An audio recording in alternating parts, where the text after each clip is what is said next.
Good morning. It's a pleasure to have this speech today. Thank you very much, distinguished guests. I'm pleased to participate in this high-level session. I thank Minister Bartolo for chairing it, my dear friend Evarist. I thank Deputy Minister Marina Sereni, all the speakers for their contributions, and Fondazione per le Scienze Religiose, its Secretary Professor Meloni, and the Presidency of the Interfaith Forum for organizing this event. Since its first edition in 2014, the Interfaith Forum has raised awareness on the relevance of the religious dimension in the international system and on the intersection between foreign policy and religion, which is the topic of this panel. The forum, by the variety of actors involved and the range of issues discussed, shares with the G20 the inclusive approach needed to foster dialogue and build consensus. The ideas and proposals coming from this platform can stimulate the debate on key social issues, providing the perspective of religious leaders and thinkers. Religious communities, national governments, international organizations are natural allies in facing global challenges such as health, growing inequalities, climate change, education, conflict prevention, and the fight against discrimination. These issues are high on the agenda of the Interfaith Forum, as well as among the priorities of the Italian G20 presidency, an alignment that clearly reflects our common concerns. Italy's model of dialogue between civil authorities and religious communities is part of our constitution and based on an inclusive and open approach. Recognizing the importance of cooperation with communities for all faiths means not only guaranteeing their religious rights, but also recognizing their role within the society. This approach has allowed us to achieve important results in fields like healthcare, assistance to the vulnerable, and other social services. Moreover, as global challenges affect all religions, interfaith dialogue is a powerful tool to identify shared solutions building on the values that different faiths share, such as the dignity of human life. In this regard, the efforts of Pope Francis and the Grand Imam of Al-Azhar that led to the signing of the document on human fraternity in 2019 in Abu Dhabi have set a powerful example for other religious leaders to follow. The active involvement of religious communities and leaders is key in dealing with major social issues at the national and international level. Their outreach capacity and credibility can help spreading awareness, reinforcing public communication, and fostering social cohesion. I will offer 3 examples to highlight the contribution of religious communities to foreign policy. Combating discrimination, fighting extremism, and preventing and resolving conflict. First, combating discrimination. Disinformation and a rhetoric demonizing the other have resulted in several forms of stigmatization, discrimination, and violence, especially during the pandemic. Religious leaders can play an important role in preventing the spread of hate speech and intolerance, especially in time of crisis and conflict areas. Second, fighting extremism. Italy's approach combines security, protection of human rights, and development cooperation to uproot the causes of violent extremism. The situation in Afghanistan shows that the threat of a rising fundamentalism is still concrete and requires a coordinated international response. Italy is engaged in such coordination with all partners, also as G20 presidency, by proposing the G20 as an inclusive platform of dialogue on the Afghan dossier. Our priority must be to continue to ensure assistance to the Afghan people and to preserve the achievements made in the last 20 years, especially in terms of human rights and civil liberties. The social, economic, and political participation of all ethnic, religious, and cultural components of the African society will be crucial for reconciliation and prevention of violent extremism. The contribution of the world's religious leaders in this endeavor will be key. Third, preventing and resolving conflicts. A sustainable peace is achievable only through active mediation and inclusive negotiations. Religious leaders can engage and represent large segments of the society, thus fostering dialogue and reconciliation. I recall the support provided by Comunità di Sant'Egidio to the peace processes in the Central African Republic, Mozambique, and South Sudan, and the mediation efforts of the Episcopal Conference of the Democratic Republic of the Congo.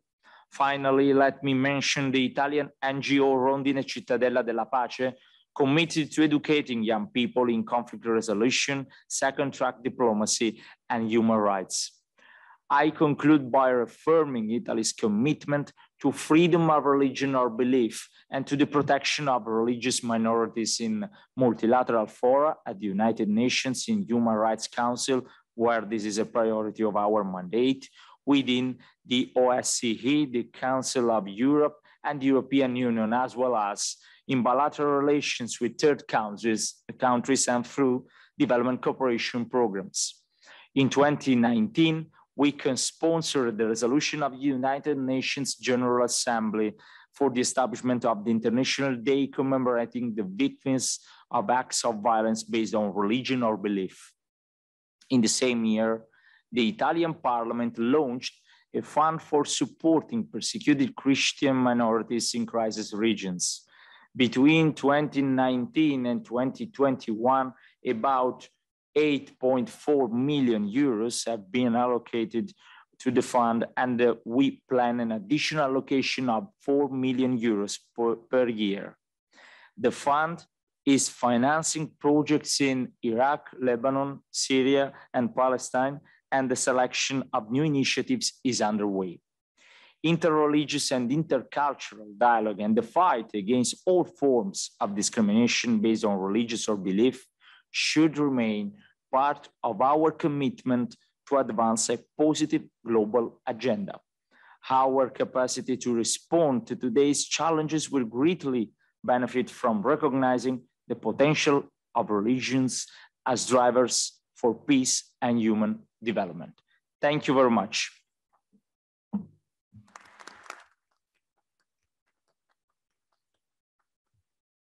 Thank you, Foreign Minister Di Maio, for these important remarks. And now we open our roundtable. And our first speaker is Freiherr von Boeselager, the Grand Chancellor of the Sovereign Order of Malta. Thank you. Distinguished forum participants, the Sovereign Order of Malta is currently engaged in some of the main humanitarian crises in the world. For 9 centuries, our modus operandi has been, and indeed is today, characterized by neutrality and impartiality. The programs run to help the disadvantaged, the refugees, religious minorities, the marginalized, and the disabled have no political nor economic agenda. Our mission is to help those in need regardless of their origin, religious belief, or ethnic background. This has allowed the Order of Malta and its relief and volunteer corps to enter and be fully involved in crisis areas. Okay, thank you. Often hostile zones where medical and social programs have been established in partnership with local organizations, many representing different confessions. These activities are supported by our bilateral and diplomatic network. Of the 110 countries with which we enjoy diplomatic relations, 30 are members of the Organization of Islamic Cooperation, with whom the Order has long-standing ongoing humanitarian projects. Supporting and advocating for the role of faith-based institutions facilitating interreligious dialogue, particularly in the Middle East, and promoting humanitarian international laws are today among our primary goals. In the wake of the rising xenophobic and populist movements, the Order of Malta has made countless appeals within the international community to uphold human dignity and human rights. We are therefore particularly pleased to participate in this important gathering that seeks to promote social cohesion, address inequalities, and to heal the wounds, both practical and spiritual, which are the legacy of a particularly challenging and uncertain moment in time. The COVID-19 pandemic has brought chaos to the global economies, worsening the living conditions of many communities. The closure of schools has meant that 370 million children worldwide, many of whom are reliant on school meals as primary source of their daily nutrition, have missed on average 40% of school meals. Addressing the social divide the pandemic has further exacerbated is mandatory, and the Order of Malta firmly advocates for an equitable and fair vaccine distribution so that no country is left behind. Religious leaders can play a pivotal role in supporting vaccination campaigns and should be involved alongside governments in the planning and implementation of response and pandemic preparedness policies. The recent dramatic events unfolding in Afghanistan have caused a new refugee crisis.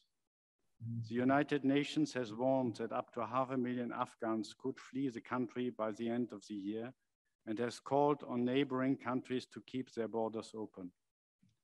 The Order of Malta firmly believes that only a joint and coordinated response plan on behalf of the EU member states and all nations can address such crises.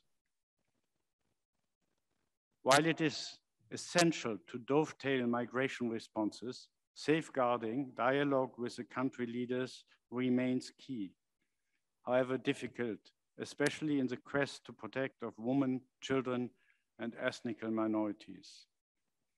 In a country torn by decades of unrest, internal rivalries, and power struggles, we must be aware of the danger that religions be used to exacerbate tensions.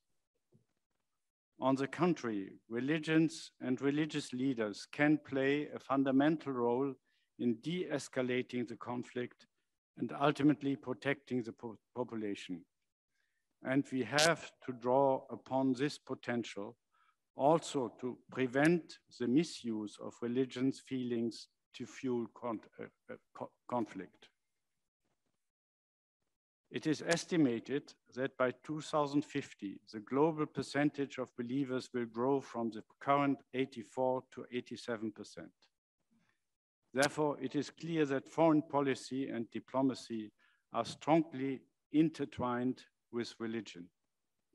Despite this, the role of religion in the foreign affairs of states is still relatively unexplored. This is why, in line with our enduring engagement in multilateral diplomacy, the Sovereign Order of Malta has also recently joined the International Religious Freedom of Belief Alliance, a network of many countries working together to advance freedom of religion or belief around the world. Launched by the US State Department, the alliance seeks to enhance global advocacy to protect the right of freedom of religion or belief and to serve as a platform to better coordinate the efforts of governments, parliamentarians, and civil society. To this end, the Order of Malta has been working on a compact called Religious in Action, drafted with the contribution of Christian and Muslim faith leaders, pointing out basic rules for faith-based actors in humanitarian relief. The document aims at raising awareness on the global geopolitics of religion. Religion is by nature rooted in communities and is an integral part of a person's identity. The key findings of the compact, Religions in Action, stem from the Order of Malta's experience from working in the field. In crisis areas, the degree of success of diplomacy, with its emphasis on dialogue and negotiation, is unmistakably linked to the capacity to engage with religious communities, religious leaders, and include religious infrastructure. This faith-based diplomacy approach promotes interfaith dialogue and recognizes the key role of religious leaders play in conflict resolution and peace building.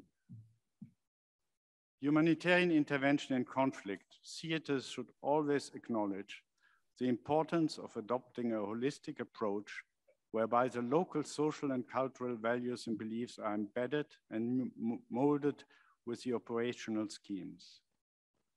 The aim of the compact is therefore to support religious communities and faith-based organizations that dedicate their social and spiritual resources to help mitigate the effects of conflict and enhance the delivery of humanitarian support. The document appeals to the moral values that are universally shared with those with faith and other persons of goodwill, and which are committed to the protection of human life and dignity. Thank you.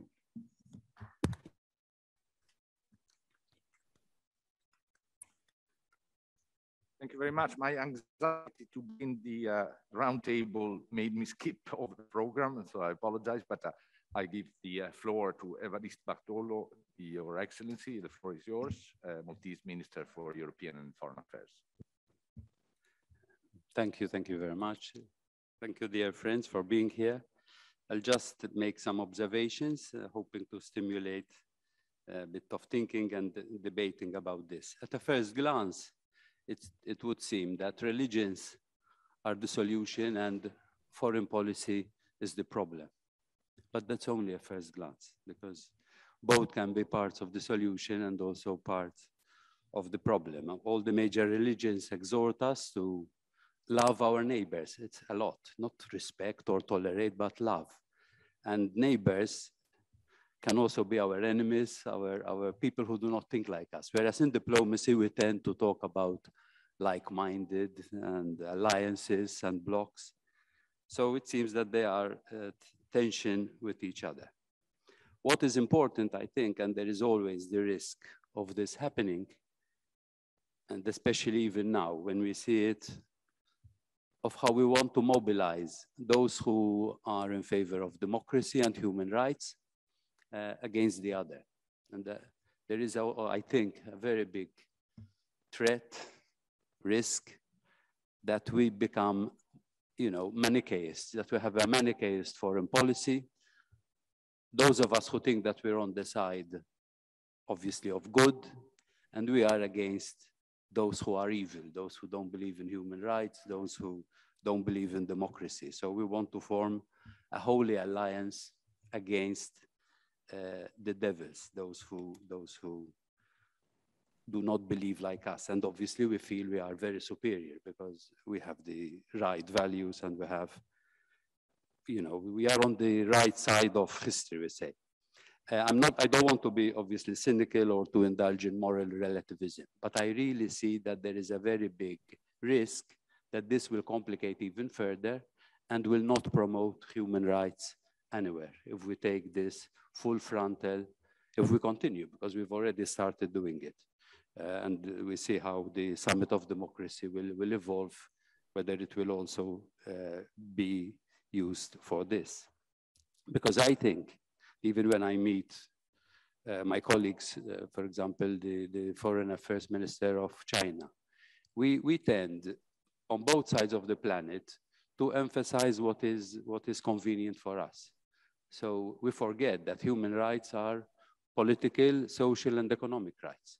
So we stress political rights, which are important, obviously, freedom of expression, choosing our government, whereas the Chinese tell us, but we have lifted millions out of poverty. Social and economic rights are more important. I don't think we should fall into this kind of binary thinking. Human rights are political, social, and economic, and it's not an excuse to say, listen, at least in our part of the world, you can be free and hungry. But on the other part of the world, you can be well-fed and unfree. I think we should remember the Charter of the UN Rights, which talks about being free from fear and free from want. But this, I think, should make us humble instead of being self-righteous. I think in diplomacy, when we are self-righteous, we create lots of problems, including intervening in countries like Afghanistan. And I hope that we draw some very important lessons from Afghanistan and from countries like Libya, because we tend first to make a mess, and then years later, we are still faced with that mess and trying to solve it. And going into countries with military interventions and thinking that we are building a nation, we know when you build a nation from the roof down, it collapses. A nation needs to be built from the bottom up. And we know what happened in Afghanistan, the billions of euros spent there, only 2% went to the Afghani people, and all the rest went to the military contractors and to the military industrial complex, which is an important factor to keep in mind today, keeping in mind even the sad fact of last year, in the midst of the pandemic, we found $72 billion to modernize our nuclear arsenals, but we didn't find 50 billion to buy the vaccines for the world. So as a species, we have a very strange sense of priorities. Sadly enough, there were countries struggling to deal with COVID, finding money to clinch new deals on armaments, but not having enough money for their healthcare system and for their vaccines to attack COVID. We've heard a lot of rhetoric of being in one storm. Yes, we are in one storm, facing COVID and the aftermath, but we are all in different boats. Some of our boats are strong and we will survive, but other boats are very fragile and they will have very problem surviving. Enough to say that, talking about Africa, only 3% so far have been vaccinated, whereas we've reached over 60%, and it is becoming more problematic with the third jab that we need, and some other countries haven't even had their first jab first. We cannot give up on this. I believe a lot in pessimismo dell'intelligenza, but ottimismo della volontà. We cannot give up. We cannot afford to give up. That's a luxury we cannot afford. And even then, when we talk about the Mediterranean, recently I was in Bled, and I'll repeat what I proposed over there. We are in a very difficult region, very, very difficult region. Even if we just take climate change, our area is warming up 20% faster than the rest of the world. And we've seen this summer, wildfires, floods. We know that climate change will also mean more displacement, more dislocation, more challenges. At the same time, we need to not only cool down the climate, but also cool down the political and diplomatic climate in the Mediterranean.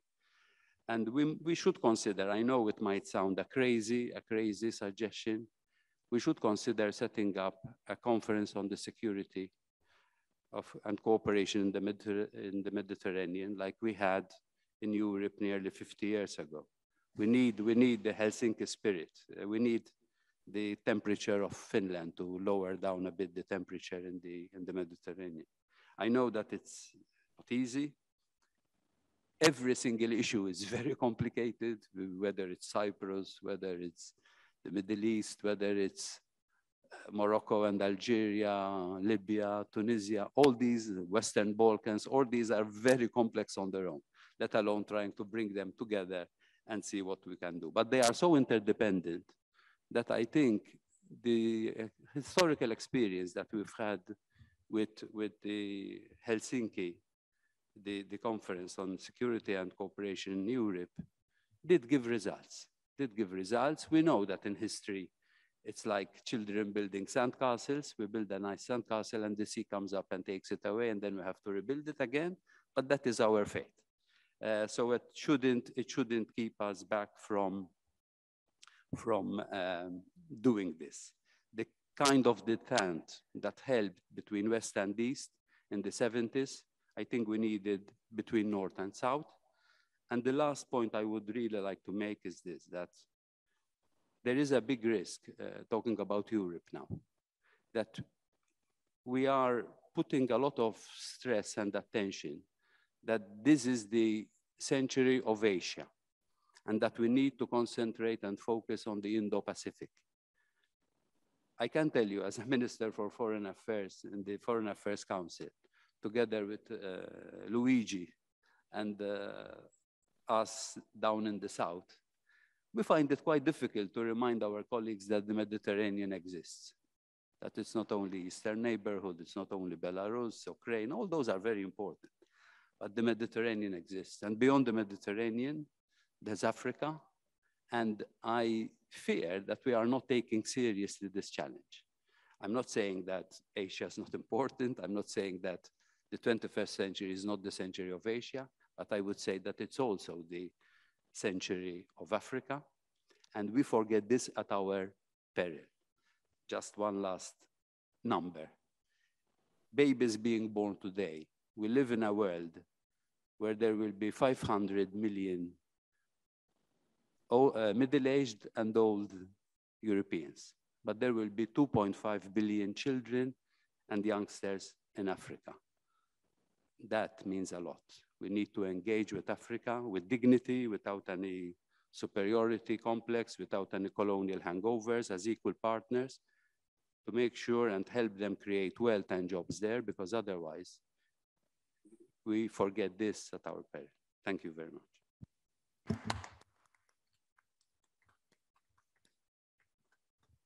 Thank you, Minister, for inspiring and also very frank remarks. And this leads the program to Federica Mogherini, who is a former Madame Pesque and today rector of the College of Europe. Grazie, Filippo. Thank you all for, first of all, organizing this. I think this is amazing. And for me, it's so also emotionally, not only politically, good and important to be here to discuss this topic that I would say you can take from two angles, and the wise minister just reminded us this. Both the interfaith angle and the foreign policy angle can perceive themselves or can be perceived as part of the solution or part of the problem. To me, the big question is how can interfaith support foreign policy, and how can foreign policy support interfaith dialogue? And I think this is the question we have today in front of us. And I think there are some very practical things that foreign policy can do to support, I would say, a healthy interfaith practice and dialogue, not only on the top, but also in the grassroots. I think there are very good examples all over the world. I can mention only a couple of things that I happen to witness and support in my years in Brussels as a representative. I'm very proud of. One was the one that Minister Di Maio mentioned, Rondine Cittadella della Pace, was awarded, was indicated by the External Action Service by myself as receiving an award on how to build peace through interfaith dialogue on a grassroots level with young people. And that was, I think, for me at least, a moment of pride, highlighting also the role of the younger generations in preventing and solving conflicts, because we focus so much on radicalization of the younger generations. We don't focus enough on how much of good they can bring in understanding each other and each other priorities. But also a program that was put in place just in this last few years at the European Union level. It's called Evarist, the Global Exchange on Religion in Society, that gathers 500 activists, faith and non-faith based, but working on the role of the religion in different societies, in all different continents, different age groups, different backgrounds. And I was inspired in Indonesia to do so, seeing how the interfaith organizations could work there. And I believe that this is something, for instance, at our institutional level could be helpful to support. And here I come, if I can react on the minister, not so crazy idea, I believe. This could be something that, for instance, in the Mediterranean could make a lot of sense to invest on. Because if I can jump on what foreign policy can do for a healthy way in which religions can interact with societies, or at least support the role of religions in societies. I think that there is a work that can be done there to increase the knowledge. We always talk about, rightly so, tolerance. It's a word that I personally don't like too much. Respect, which I believe is more realistic than love. Maybe I will play the cynical here, but I think that the European experience in itself shows that loving each other is something that is, let's say, can be an aim for those who believe, but in real life and for sure in real politics, complicated even within one family, one political family, one country, sometimes one government coalition. Imagine across a region that is so complicated. But for sure, respect and shared interests can be very powerful engines for preventing conflicts, solving conflicts, transitioning from a conflict to a non-conflict situation, which is, as the minister mentioned, the weak part of any experience we have lived in the last 20 years. What happens when the conflict is supposed to be over? That is what we didn't really get so far. And I think that in this, the role of interfaith dialogue and religious leaders, but not only leaders, also communities, can be of extreme help in rebuilding the connections, the fabric of communities. And this is really what we sometimes miss in this binary temptation we can have of the good against the evil and vice versa.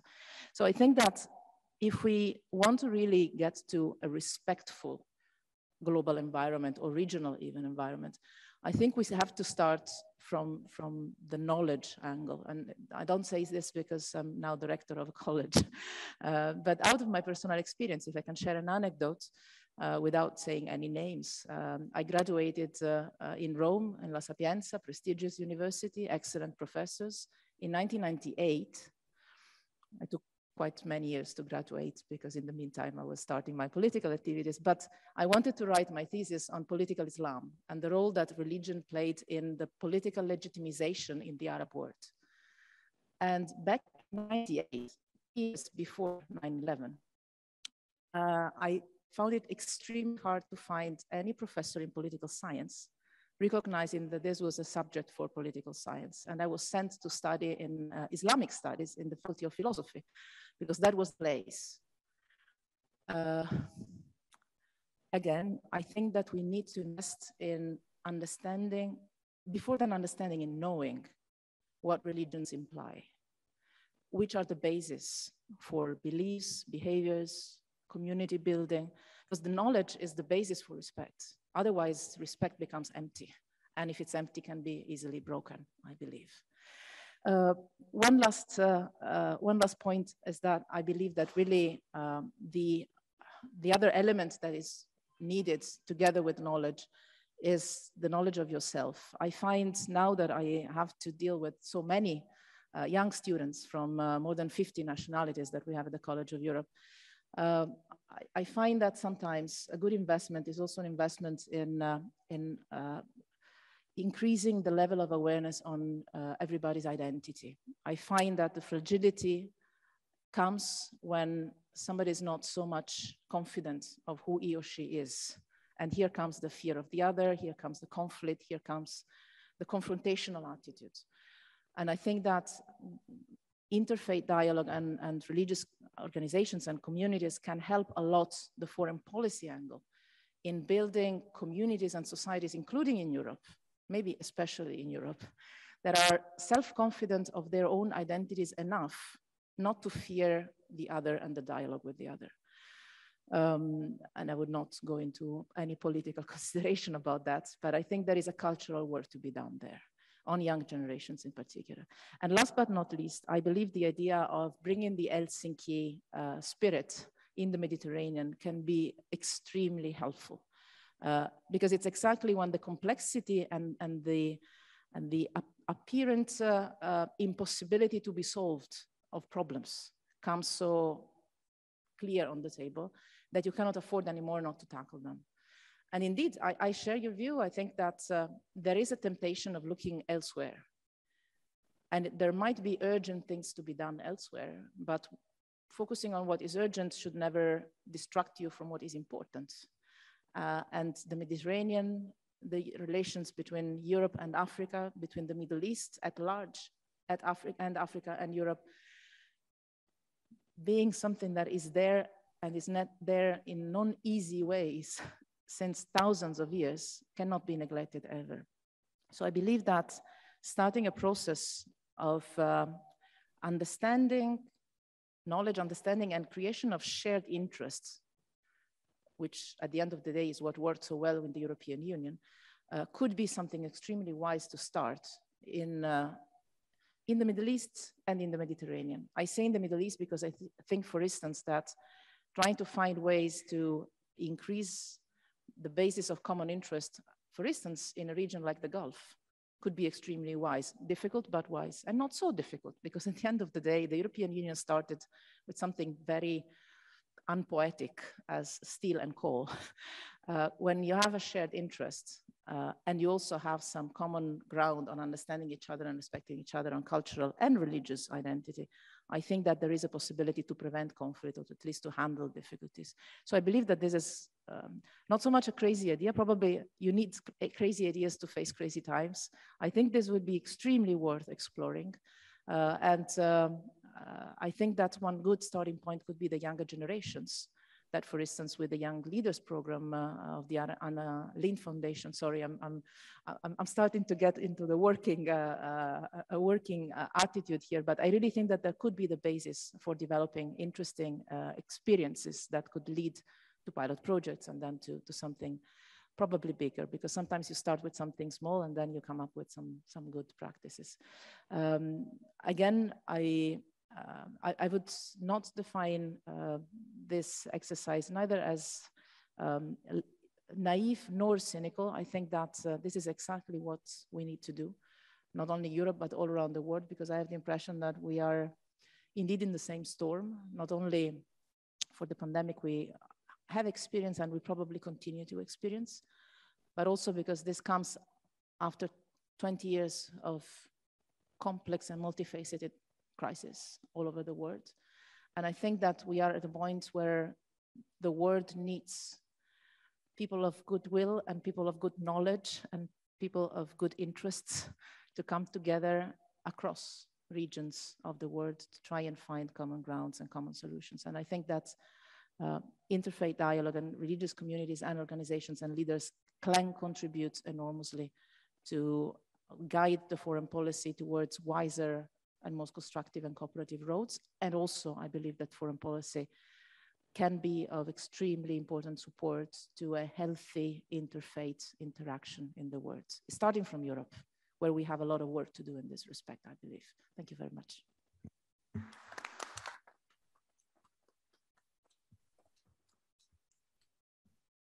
Thank you, Federica. We as you see, have increasing support for a diplomatic initiative on the CSCM, and which was originated also from religious organizations and the role of the Vatican State, for example, in the 1970s, which was, after all, in the middle of the Cold War. And if at that time it was possible to create a spirit of collaboration, I'm not, I think today would be easier. We have many problems, but we have no Cold War, so perhaps it could be a good occasion. It was mentioned before that this is the center of Asia, so it is my pleasure to give the floor to His Excellency, the Foreign Minister of the Socialist Republic of Sri Lanka, Signor Piris. Mr. Chairman, distinguished panelists, ladies and gentlemen, both the Maltese minister and the rector in their remarks spoke of the interface between religion and foreign policy. There is clearly an interface. The rector, in her concluding remarks, also used the word cynical. There's also a great deal of cynicism and skepticism that is all too evident. And I think there is a fundamental cause for this. There is the widespread conviction that foreign policy decisions are often made without any regard to ethical or moral factors. It is a question of loyalty to a group to which one happens to belong, and then uncritically, one follows a course of action that is dictated by that group. There's no attempt to search one's own conscience, decide what is wrong, what is right in a particular situation. Now, I think it is worth recalling that there was, once upon a time, a very powerful movement called the non-aligned movement. It still exists, but it has lost a great deal of the vigor and the vitality that it had, the non-aligned movement. And a leader of that period from your part of the world certainly played a pioneering role in that. Joseph Broz Tito of Yugoslavia was one of the pillars of the non-aligned movement. Then also in this part of the world, we had Archbishop Makarios of Cyprus, who played a leading role, together with world leaders representing different geographical regions and different cultures. Jawaharlal Nehru of India. Then you're going to have your interfaith dialogue next year in Indonesia, President Sukarno of Indonesia. And a leader of my own country, the world's first woman prime minister, the late Sirimavo Bandaranaike, was very much a part of that movement. There were others whose names are well known, Nasser of Egypt, and so on. Now, the whole point of the non-aligned movement was look at each foreign policy issue on its merits. You don't come to a priori conclusions. And membership of a group, fidelity to a group should not be regarded as something that overrides and supersedes matters pertaining to one's own conscience. Of course, this movement began and flourished in a certain context, the context of a bipolar world. The rector mentioned the fact that there's no longer any Cold War. I think the chairman said that there's no longer a Cold War. In some ways, it makes life easier. Now, the non-aligned movement was developed in the context of a bipolar world. You don't align yourself to this camp or that camp.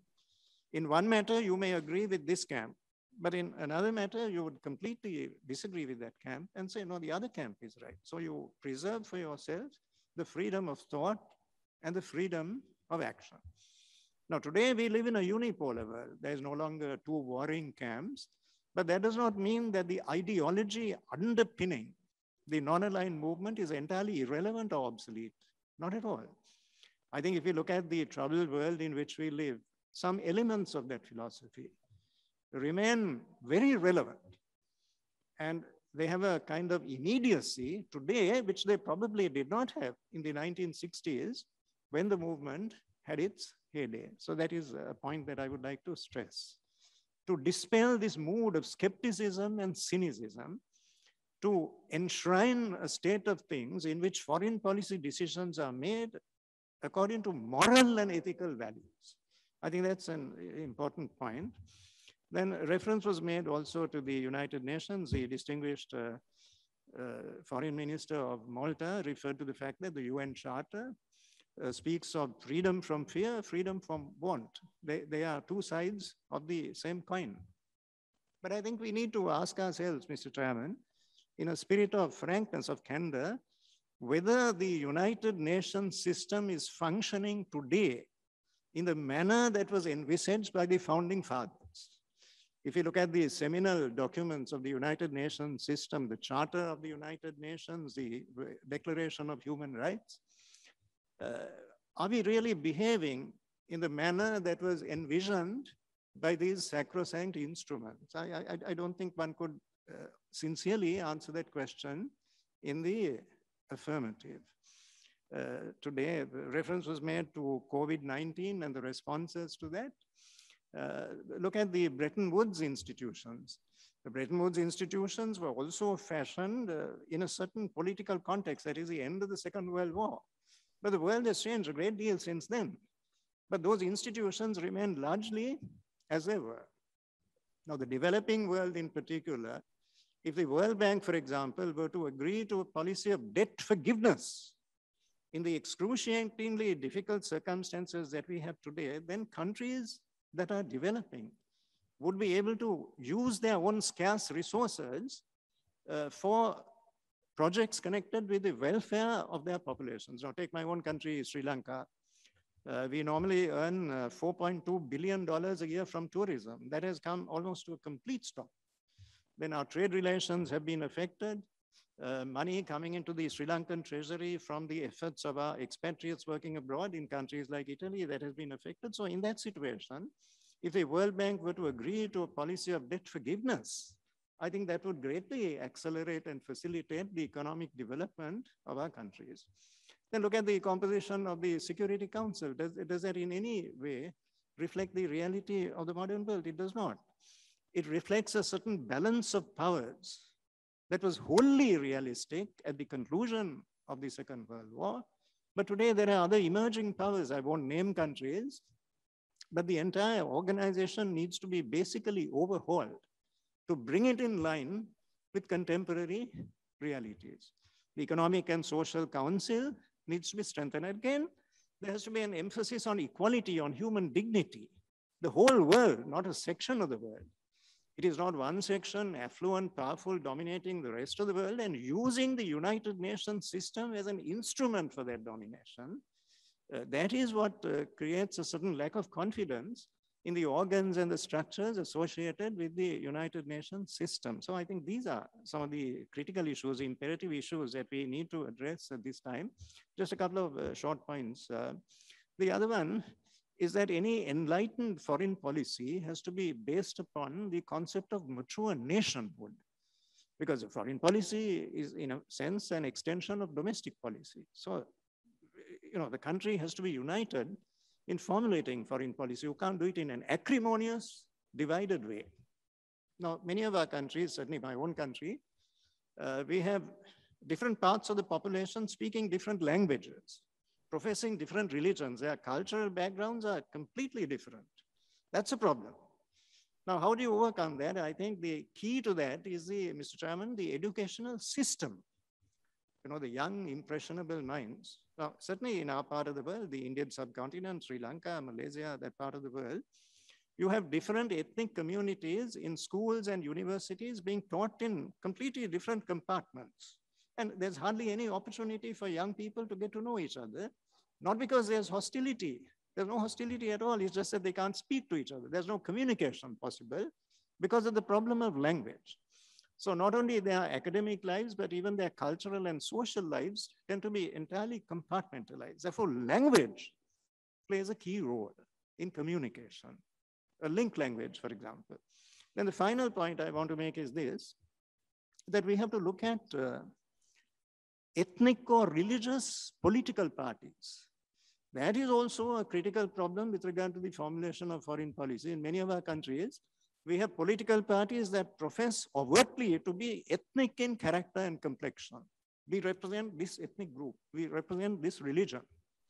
I don't think that's a good idea. It does a great deal of damage. In my own country, Muslims, Tamils, members of minority communities have reached the pinnacle of political power and authority as members of the national political parties, right? And that has not inhibited their rise within the democratic system. So there is no need for them to detach themselves from the national polity, to segregate, to compartmentalize the national policy by the formation and the emergence of political groupings that are sectarian. They have a very narrow perspective. And that is hugely detrimental to the solidarity and the unity of our countries. You are contemplating in this G20 Interfaith Forum. So these are some thoughts that I would like to leave with you, not as concluded opinions, but merely as a basis for a very stimulating discussion that we have embarked on under your distinguished chairmanship. Mr. Chair, thank you very much.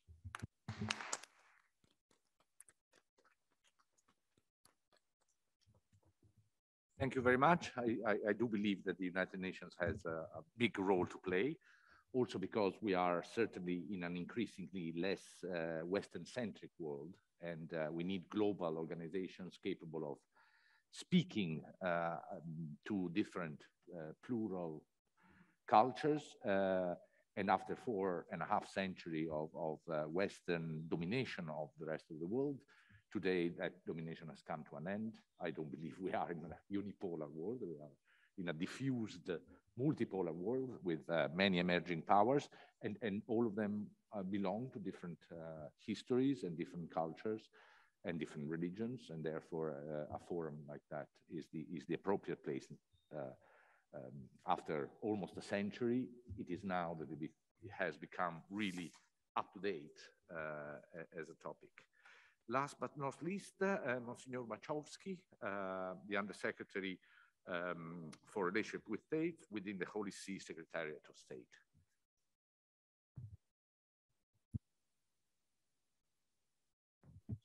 Excellencies, distinguished guests, I'm pleased to have this opportunity to offer some reflections on the theme of foreign policy and religion, and take this occasion to express my gratitude to the organizers of this G20 Interfaith Forum.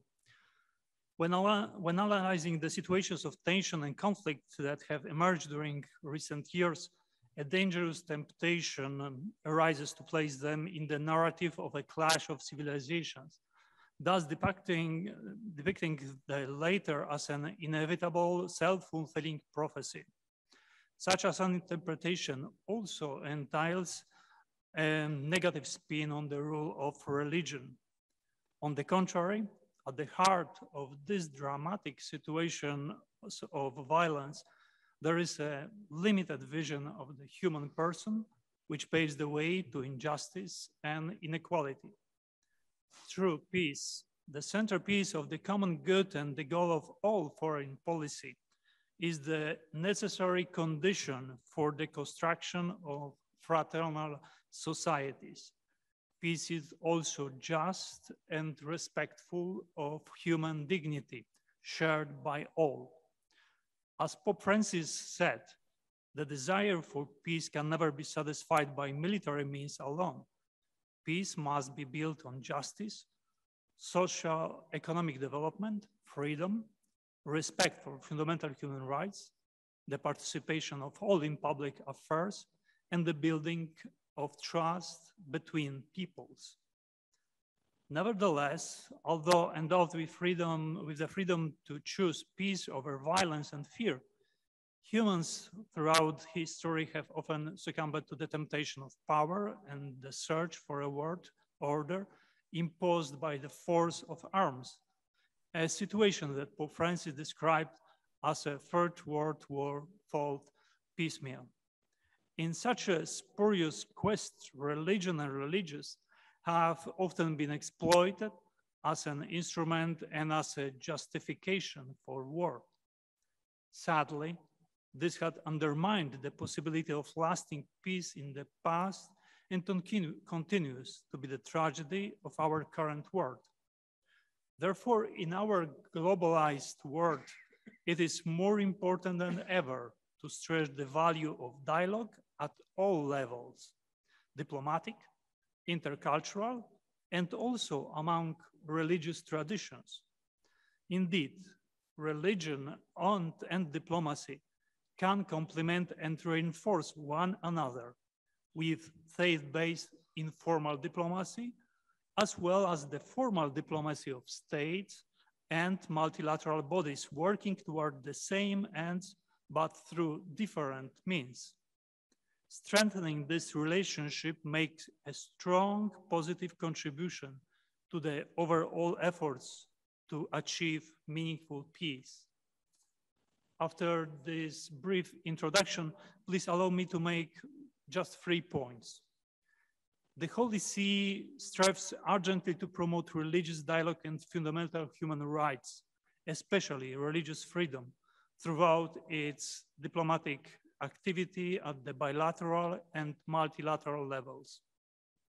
Pope Francis has proven through symbolic actions toward interreligious dialogue and his numerous apostolic journeys, and particularly during his recent visit in Iraq, that meeting one another in fraternal friendship is a powerful sign, one that shows the harmony which religions can build together, based on personal relations and on the goodwill of those responsible. In his speech at the Global Conference of Human Fraternity held in Abu Dhabi, Pope Francis made it clear that there is no alternative. Either we will build the future together, or there will be no future. Religions, in particular, cannot renounce the urgent task of building bridges between peoples and cultures. The time has come when the religious should more actively exert themselves with courage and audacity, and without pretense, to help human family deepen the capacity for reconciliation, the vision of hope, and the concrete paths of peace. Religions have an indispensable part in building a culture of encounter and peace based on mutual understanding in the search of the common good. For the Catholic Church, peace building through active no violence is the natural and necessary complement of its continuing efforts to limit the use of force by invoking moral norms. In many parts of the world, beginning with the Middle East, this approach is needed to foster fully reconciled society and to renew peaceful civil coexistence. Second point, in the pursuit of the goal to inspire and support every initiative that seeks to bring peace to the world, religious leaders have a central role to play. It is crucial that civil authorities not only recognize this role, but also engage and facilitate cooperation and dialogue with religious leaders. We know all too well the unfortunate, even fatal consequences that occur when foreign policy decisions ignore or outright deny the significant place of religion in addressing the challenges that governments must confront. And this not only applies to the perennial question of conflicts, including conflict prevention and post-conflict remedies, but also to the other global issues, such as education, disarmament, the care for creation, migration, and human rights. The third point, today, in spite of the presence of many conflicts in the world, we have grown accustomed, especially in the Western world, to taking peace for granted. In a sense, we seem to have lost a sense of the fear of war. On the contrary, we have developed the thinking that war per se is not such a dramatic and terrible event. A dramatic example of this reality is given by the pervasive violence represented in war video games. Many children play these violent war games while killing and destroying of human lives is depicted as a hobby or as a leisure activity. Sadly, in these games, the more you kill and the more havoc you wreak, more you are rewarded. I believe it is important to recognize that such behavior is unacceptable. We need to insist on changing this mentality because it trivializes the suffering of others and does not contribute to the spread of the foundational values such as compassion, dialogue, and cooperation. In conclusion, just like the old saying that Rome was not built in a day, building peace is an ongoing and dynamic process, even once it seems to have been achieved, and we cannot take it for granted. Indeed, peace is the only true direction of human progress. As Pope Francis recalled, peace is a gift, a challenge, and commitment. It's a gift because it flows from the very heart of God. It's a challenge because it should never be taken for granted. It must constantly be sought. It is a commitment because it demands passionate effort on the part of all people of goodwill to seek and strive for peace.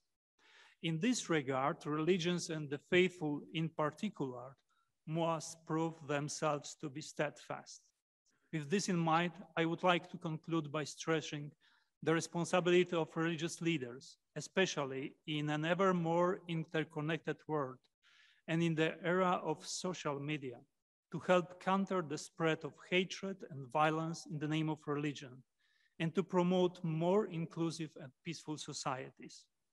The more religion is manipulated to justify acts of terror and violence, the more religious leaders must be engaged in the overall efforts to uphold and live in a word, in action, to a true face of religion, which is one of authentic peace and harmony among all peoples. In this way, religion can also be instrumental in preventing conflicts. As we well know, in order for religious leaders to fulfill this mission, national authorities must continue to recognize and ensure religious freedom as an inalienable fundamental human rights, indispensable for all other human rights. Before concluding, I would like just to add on a personal, one personal remarks. I found it interesting that two of distinguished speakers here speak about the spirit of Helsinki. I served in our permanent mission in Vienna for some years after I followed the OSCE as a desk officer. So I found it interesting that this idea is proposed for the Mediterranean. I think that what is important for the beginning of this eventual process is that we look at the beginning of the process, at the real spirit of the Helsinki, at the first conference, when the principles of Helsinki was agreed. Because if we look at the point where we are today, with all commitments that are almost difficult or impossible to read out, it will be difficult for the countries to start with this point. But if we start from the beginning, from these fundamental principles of Helsinki, I think it could be success. And I wish it will be so. Thank you for your attention.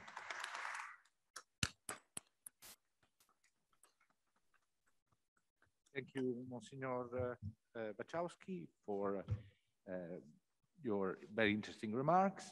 And we are in perfect timing. So we conclude the roundtable with the final remarks by the Right Honorable Marina Sereni, who is Deputy Foreign Minister and of a ministry aptly called Foreign Affairs and International Cooperation, which is the Italian one. So please, you have the floor. Thank Marina. you, Filippo. Thank you. Just a few words.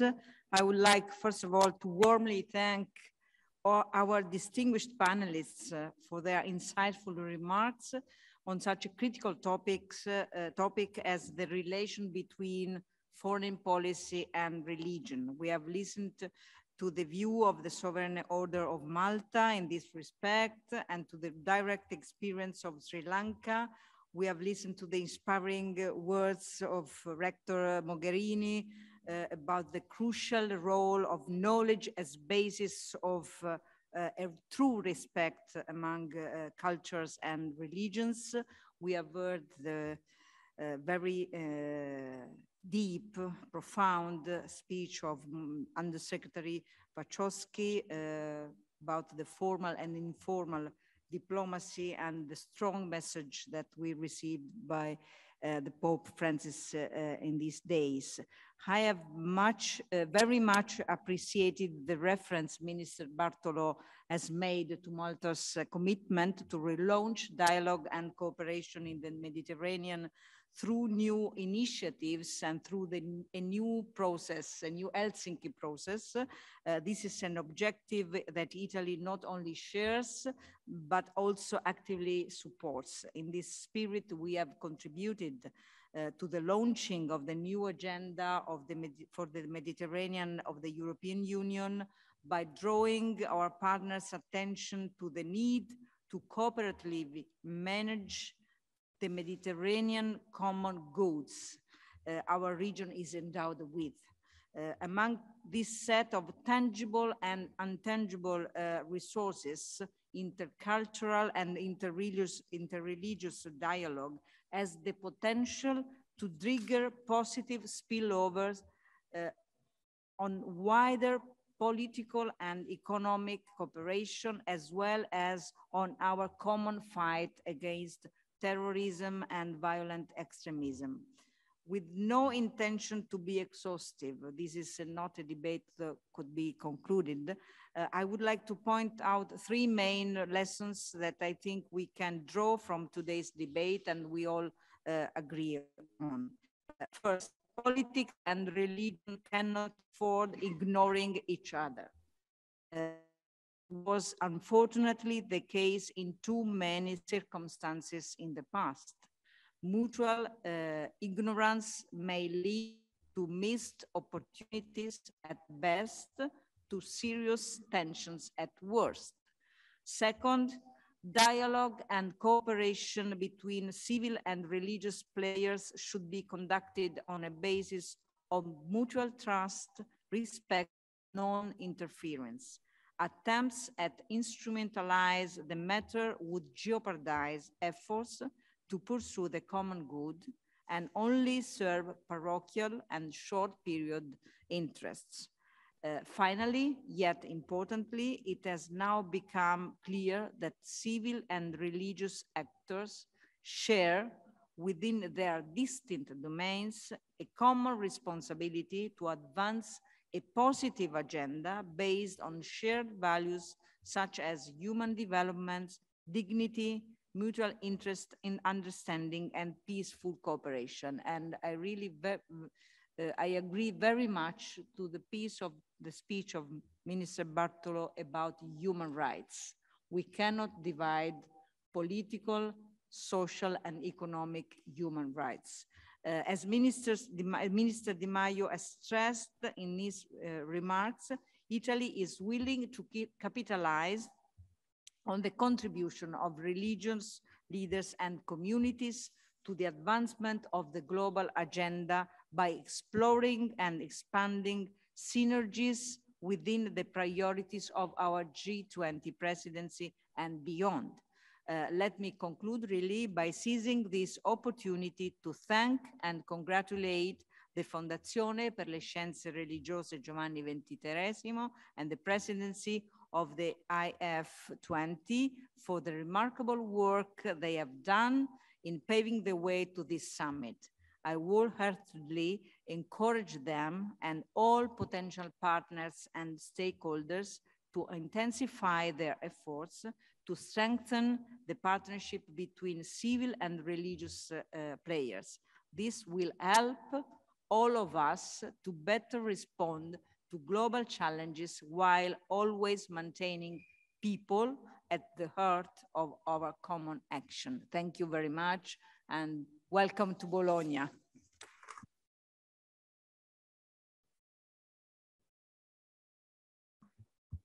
Thank you, Marina, and everybody for this very, very interesting roundtable about a very crucial topic, the relationship between foreign policy and between religion and foreign policy. Let me just say that the founder of the Fondazione, Don Giuseppe Tossetti, would be in a perfect spirit and mood today because his intuition in the 1950s would have been a crazy dream, but now it is taking place and shape in occasions such as this. And so thank you very much and keep enjoying the wonderful G20 initiatives over the next few days.